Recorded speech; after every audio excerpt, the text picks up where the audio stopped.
tôi một thọp là cá lăn nó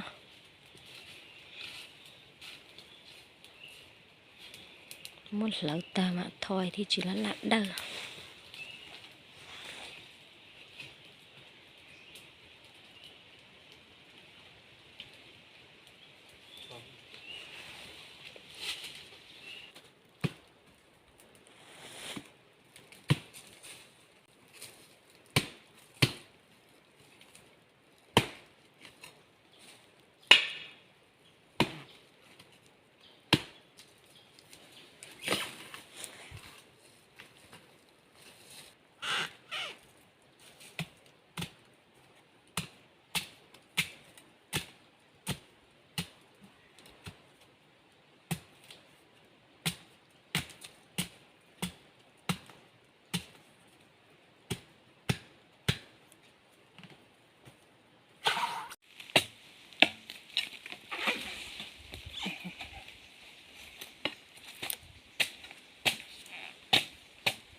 Sót chủ là có chuyện luôn nữa. Tôi là có nhất tả chính chạy.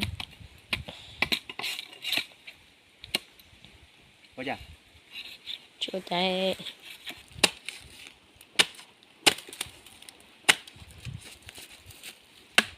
Wow.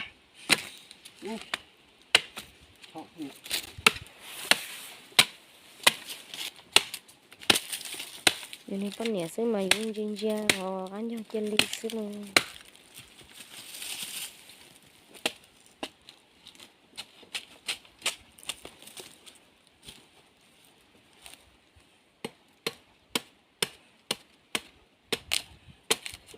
Luôn.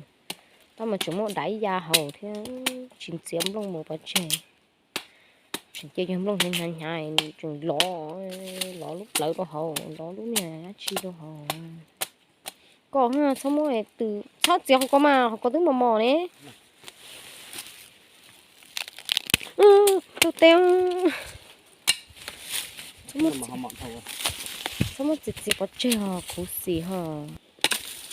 Tôi chỉ nên dần hàng chị thầu cái đó của trong nhiều thầu cái của cá lan sao thấy cho một món cá chặt lại chẳng mất khả năng chia nó xin nó lành nó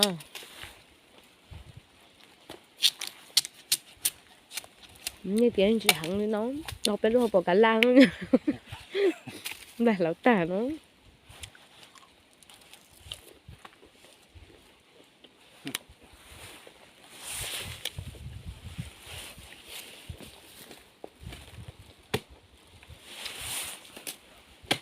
khác cơ khác chuyện mà nó nhung nó đẩy ra hồn không sẽ ra hồn nên nhóm này tới chợ nên nó chậm tới chợ này mà ăn chín rồi úp lỡ còn nó kia luôn mà nó chịu luôn từ leo rồi lo nó chịu luôn từ leo rồi mà chỉ còn là nhỏm giòn nhẹ cực